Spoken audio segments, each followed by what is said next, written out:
Woo! Grabe, sarap gamitin. Gaan.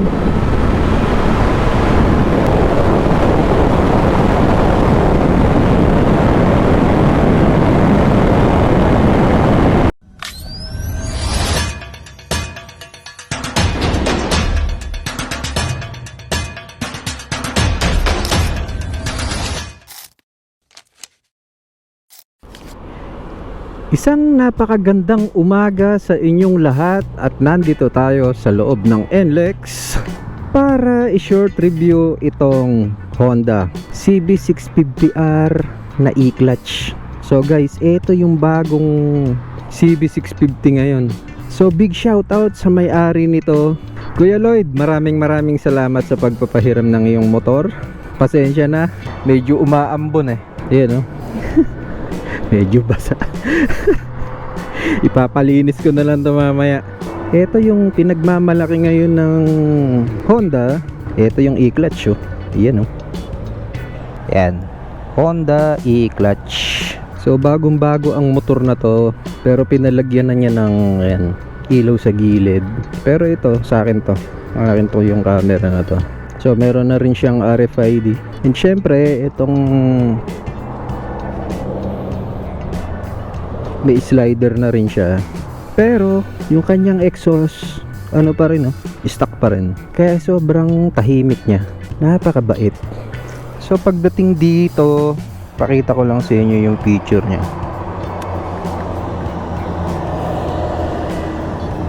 So wala akong idea kung ano yung itsura nung dati niyang dash. So ito yung latest model ngayon ng CB650R. So paano ba gumagana yung e-clutch? Ito yan guys. So kapag gantong modelo na yung motor mo, yung as in latest model, so kapag in-on mo siya, automatic yan ang setting niya, naka e-clutch. Kasi pwede mo siyang baguhin, pwede mong baguhin yung setting niya na i-disable mo yon para gumana tong clutch. So kapag sinetting mo siya ng naka-disable, pag ito in-off mo, tsaka mo siya in-on ulit, babalik siya sa original setting niya na naka e-clutch. So mababaliwala yung sinetting mo na hindi siya naka e-clutch. Sa bagay, yun naman talaga yung binibili sa motor na to eh, yung e-clutch, diba?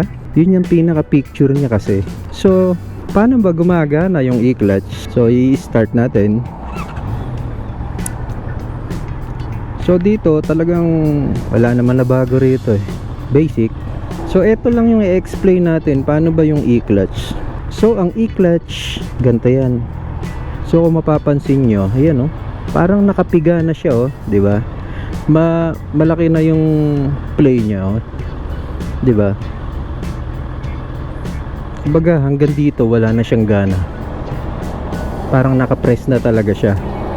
So pwede ka na mag-gear, first gear. Ipa-first gear natin ha. Yan, naka-first gear. Hindi ako nag-clutch.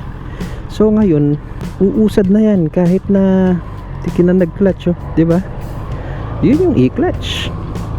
So ayan, makakatakbo ka na.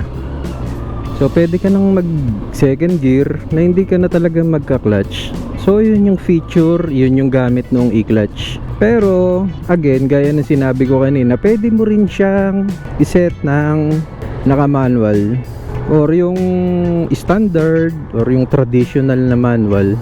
Para sa akin, kaya nga binili mo to eh, dahil dun sa e-clutch na yun. So for me, bakit mo naman, 'di ba? Bakit mo iseset sa traditional or dun sa standard na manual kung yun talaga yung feature nito? Kaya nga pagka kahit iset mo siya ng manual, yung gagamitin mo yung clutch, pagka in-on mo siya ulit, talagang babalik siya dun sa original na setting niya, which is yung e-clutch. Pagka nakaganto pala, naka first gear, hindi gagana tong ano, starter. Yun, nag-automatic na manual siya. Try natin kung mag-start. O yun, nag-start. Yun. So ganun pala siya na naka-gear. Hindi siya gagana kung naka e-clutch ka tapos i-start mo. Kailangan mo palang mag-clutch. Ayun, meron siyang indicator. Pag gumagana yung e-clutch, yun, nag-green siya. So mararamdaman mo guys, parang automatic may ano na to, naka-press na siya. Yun, nag-automatic pala siya. So ikot-ikot muna tayo. Kasi first time kong ginamit to ngayon guys eh. So pagka bumilis ka, medyo titigas yung clutch nya. Teka. Ayun oh. Oh. 'Di ba? Nawala na yung play. Pero, ayan oh. Pagka bumaba na yung RPM nya, automatic siya nagpe-press. 'Di ba? Oh, so, eto, tandaan natin ha. Ayan oh, naka-ano na siya. Ito yung pinaka ano niya. Naka-press na siya hanggang dito. So, pagka tumaas ang kanyang RPM, ayun oh, tumigas na oh. Oh, tumigas na yung clutch niya. So ayun. Haha, ngayon ko lang na ano yun ah. So mamaya te-testingin natin kapag ka nasa loob na tayo ng expressway. Yun oh, kapag ka nag-neutral ka, matik nag-ano siya, gumagana na yung e-clutch. Ayos.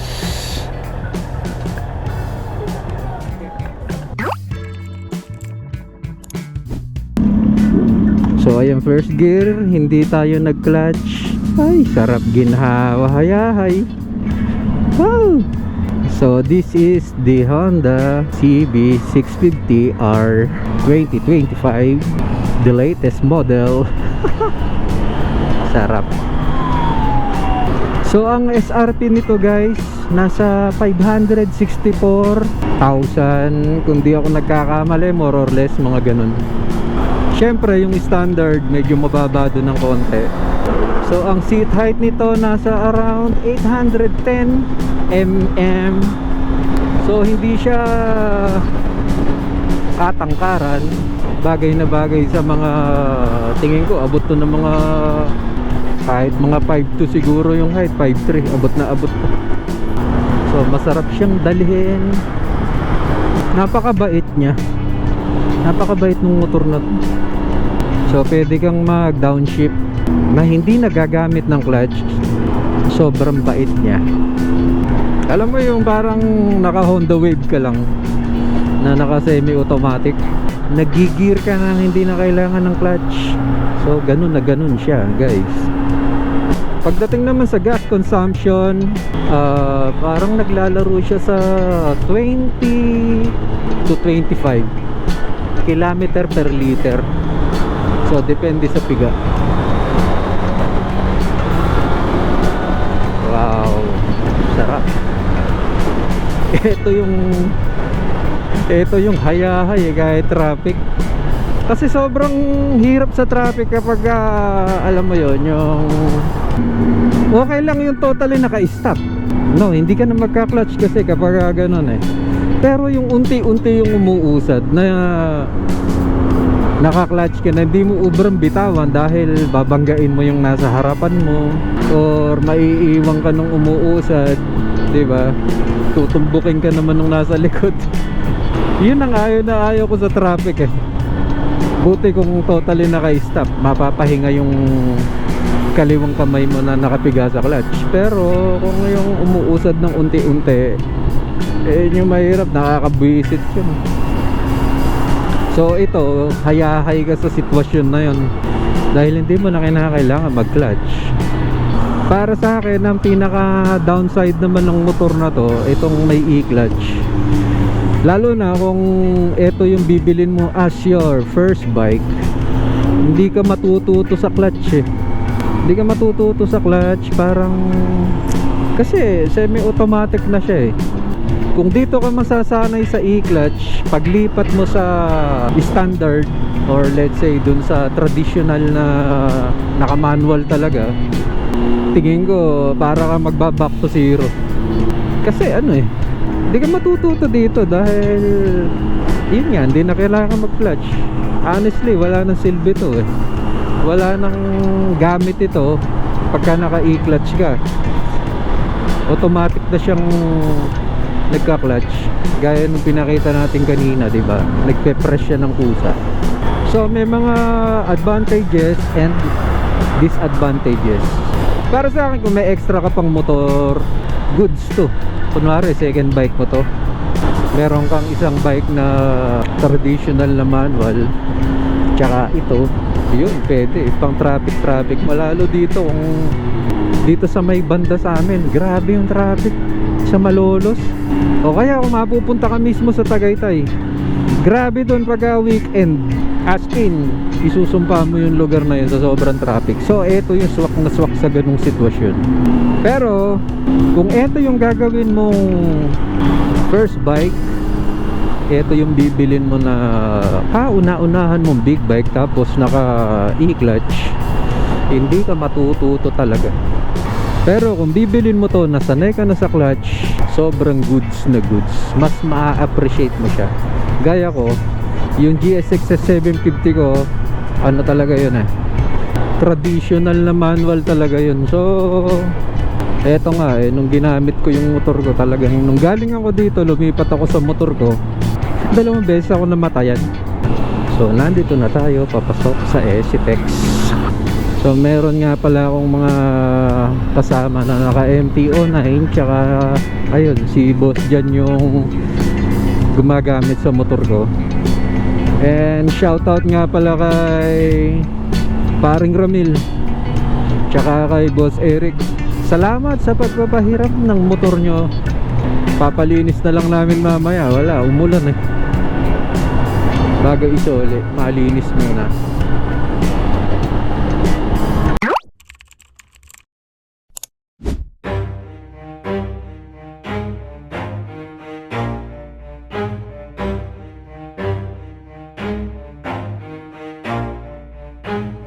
Never stop, I'll get it if I want it. Gotta make to myself a promise. I won't quit, keep going till I got it. I won't give up till I'm on top. Yo, yeah.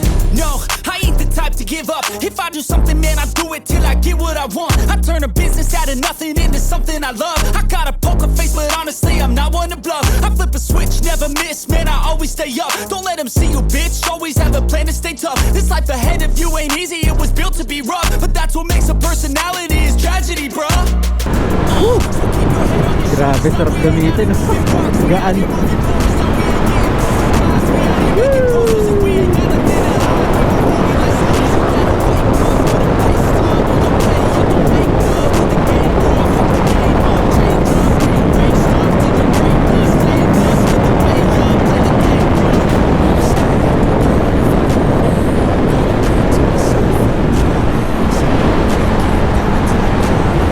Saglit lang kinuha yung 200.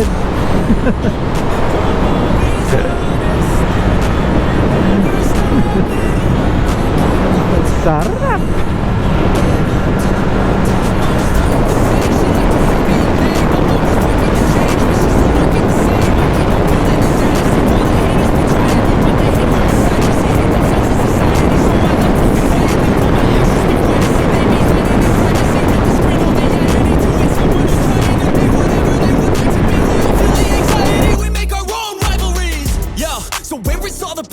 I feel like we all just hate on everything, it's killing me. Thoughts build quick, causing different possibilities. Negative thoughts will cause different disabilities. So do better, work hard under pressure. If you got no time, work smarter than ever. Don't ever let them tell you that you can't ever say never. And turn your mind into the truest of go-getters.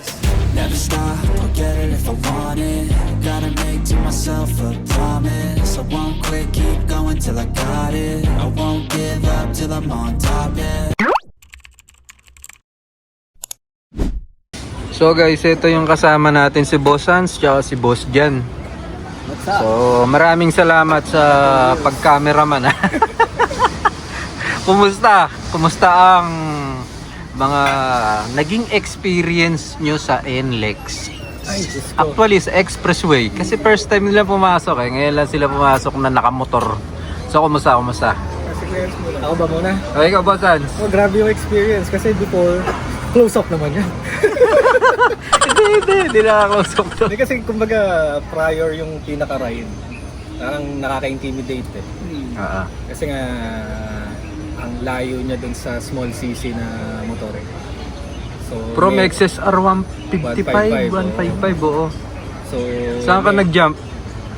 900cc. MTO9. Oo, from 15 horsepower, naging 119. 190 horsepower. Ayun. Pero enjoy. Kumbaga, wag kayo ma-intimidate. Magtiwala kayo doon sa skills nyo kapag mag-NMAX. Ayan. Saka very important yung, siguro pag mag-NMAX kayo, may kasama kayong sanay. Malaking factor. Oh, tsaka intercom syempre. Oo, intercom. Para maiga-guide. Yes. Yun. So, Ang boss sarap, Jan, sarap. ikaw. Grabe. Oh, isa pa. Oh, sige. Ano ba? Ang sarap. Yun lang pa. Ang sarap na experience. Oh, ikaw, boss Jan, ano ma-share mo? Ganun din, yung sa expressway.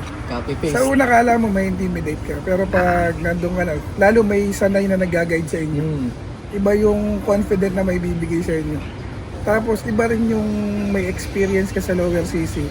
Pagtalon mo ng higher CC. Kasi iba yung handling, magkaiba. Pero ilang minutes lang makukuha mo na yung yung tamang handling. Basta syempre, respeto sa motor. Yan. Tapos yung siyempre, unang-una, nagdasal muna kayo bago kayo umalis. Yun, prayers the best gear. First the best gear lagi. Tapos yun, enjoy nyo lang yung ride, tapos disiplina sa daan. Oh, sino gusto nyong shoutout? Ako, shoutout sa asawa ko. Asa? Pinayagan ako. Tsaka si ano, yung... Abi Unfiltered TV. Oh, tsaka yung tropa mo.